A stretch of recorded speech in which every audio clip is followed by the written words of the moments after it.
Чувак, у тебя гастрит, тебе такое нельзя. Возвращение Тома Хиддлстона на экраны вновь в роли бога коварства, который обзавелся собственным сольным сериалом под названием «Локи». Кто такой Локи? Скандинавский бог зла. Марвел почему-то удостоил этому злодею столько внимания и выделил аж целый сольник. Я небольшой знаток мужской красоты, но знаю, что, например, на Западе в целом сам этот герой, а точнее актер, его играющий, он не настолько популярный, так скажем, как, например, в СНГ, где снискал огромное внимание со стороны женской аудитории. А это что за урод? О, я как раз собирался рассказать о нем. Это Локи, норвежский бог коварства, также известный как Плут. Я Евгений Коваленко, вы на канале Одно кино. Погнали!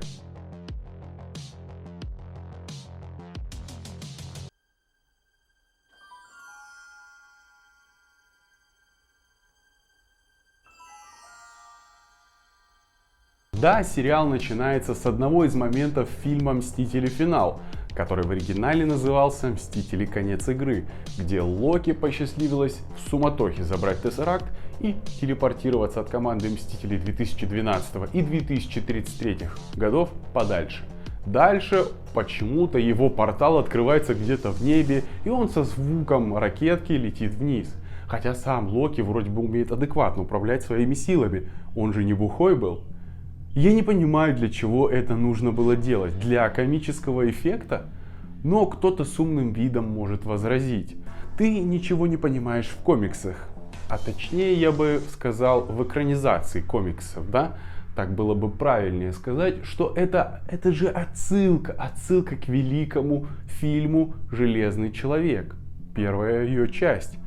Да, хорошо, это отсылка. И это все? То есть отсылка ради отсылки? От этого нелепость всей ситуации в самом начале сериала никуда не девается. То есть вы решили пожертвовать сценарием и сюжетом ради такой тупости, чтобы потом растиражировать сенсационную догадку, пасхалку, что Эврика, это же была сцена такая же, как в «Железном человеке». А может, это отсылка к фильму с Джеки Чаном «Доспехи Бога 2». Они, может, вообще оттуда украли. Или к фильму «Мумия». Где бы Локи ни оказывался, в Германии, Монголии или еще где бы то ни было, всегда начнет говорить на английском языке, чтобы ему подчинились и каким-то чудом все либо будут понимать, что он хочет от них и выполнять все, что он говорит, либо отвечать ему: Вы кто такие? Я вас не звал. Идите на... Двигаемся дальше. Перед Локи оказываются наемники из управления временными изменениями. И сейчас без шуток и стёба я на полном серьезе скажу, что Локи это не просто там какой-то плут или шут по киновселенной Марвел. И скорее всего в комиксах он также себя проявил, да?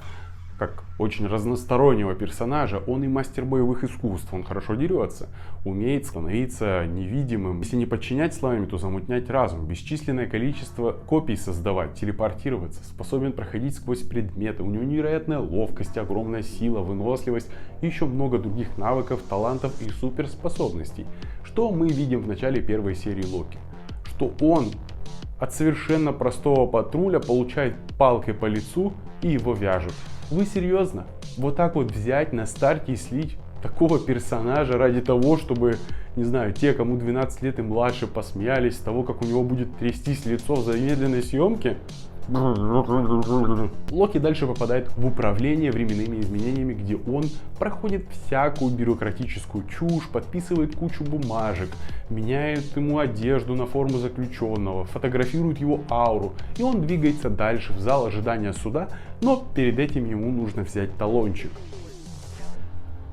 А также проиграется ознакомительное видео, вот да, кстати, касательно крутой графики, невероятной работы со спецэффектами и того, каким дорогим и крутым сериал смотрится. Это, конечно, отличный комментарий с учетом того, что ознакомительное видео в первой серии это примитивная анимация в 2D на телевизоре, которая идет 3 минуты экранного времени. Так вот, перед тем, как попасть на суд, возникает спор между охранником и человеком, который стоял в очереди перед Локи.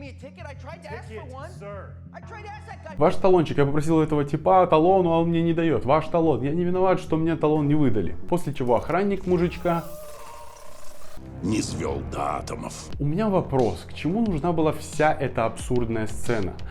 Ну да, точно, показать Локи, что все, что с ним происходит, это никакие не шутки, все серьезно. Будешь выкобенивать, и тебя также распылят. Тогда получается все показанные сцены ранее с оформлением, в это управление времени, оно лишено всякого смысла, ведь ему же объяснили, что он предстанет перед судом. И получается, что бедолагу, которого только что стерли, тоже должен был предстать перед судом за какие-то плохие деяния. Если плохо себя вести, то до суда можешь не дойти и тебя распылят. Так какой тогда вообще смысл в этих оформлениях, ожиданиях в очереди на суд и в самом суде, если просто можно всех этих нарушителей брать сразу и распылять, а потом возвращаться во времени и подчищать то, что они там наследили? Ты видела, кто меня пародировал? Oh, no.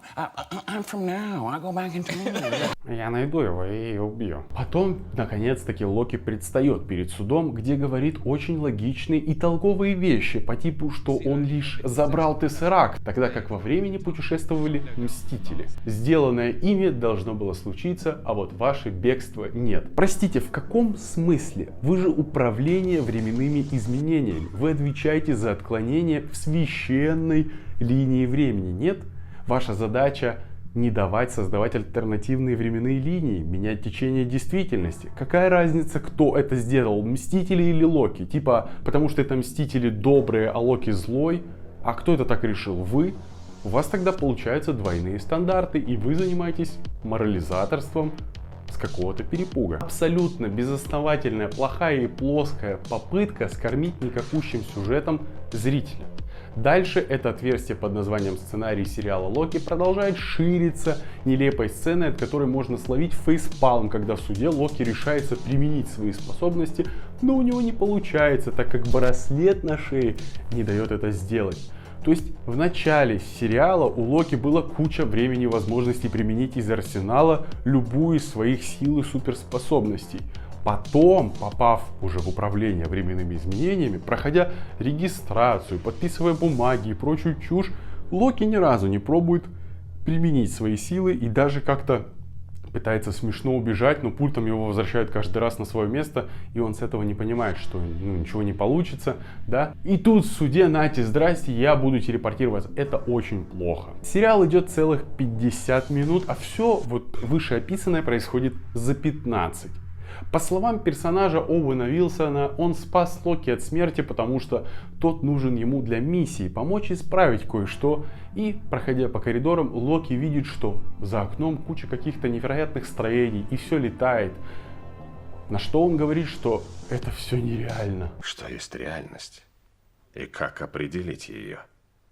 Честно говоря, довольно странный комментарий от Бога, который открывал в небе портал, чтобы оттуда на Землю попали космические корабли для порабощения человечества, который знает про камни бесконечности и то, на что они, их возможности, да, то, на что они способны, и прочие вещи, которые он видел за всю свою долгую жизнь. Ну да ладно. Аж на 40-й минуте сериал немного начал играть другими красками и не закончился на ноте того, что Локи полный неудачник и лошпед, а смог там что-то подраться с охранницей, перехитрить ее и попытался сбежать, но у него не вышло. И кончается это все тем, что Оуэн Вилсон предлагает ему помочь найти беглого варианта, которым и является сам Локи.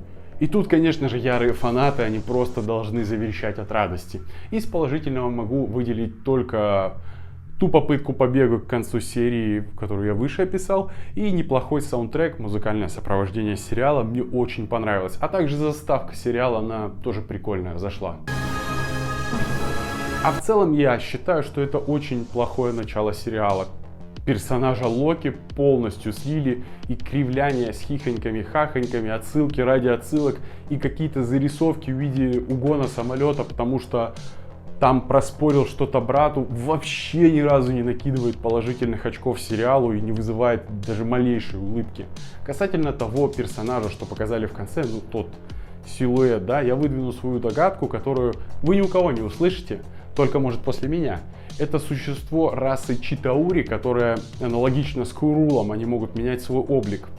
И если в конце сериала так и окажется, я скажу, как я к этому пришел, пока готовил этот ролик. Сериал Локи я смотреть не буду. Единственное, что придется ознакомиться с концовкой, потому что я вот свою теорию буду проверять. И касательно путешествия во времени, я так и не понял до сих пор и не понимаю, как все прокатило у Мстителей. Ведь когда ты что-то забираешь из прошлого, то ты уже не попадешь в то будущее, да, что ты знаешь. До этой точки, где-то в прошлом, линия искривилась и создала альтернативный 85-й. Альтернативный для тебя, меня, Эйнштейна, но реальный для остальных. А в его альтернативную ветку с последствиями, к которым привело исчезновение того предмета из прошлого. Да, вернемся в будущее и не дадим Бифу угнать машину. Нельзя, потому что если отправимся отсюда, попадем в будущее этой реальности, в которой Биф богат, могуществен. А на этом все. Подписывайтесь на канал, ставьте большой палец вверх, если вам понравился этот ролик. И пишите в комментариях, что вы думаете о моем отзыве на сериал Локи и сериале Локи в целом. Спасибо за просмотр. Пока.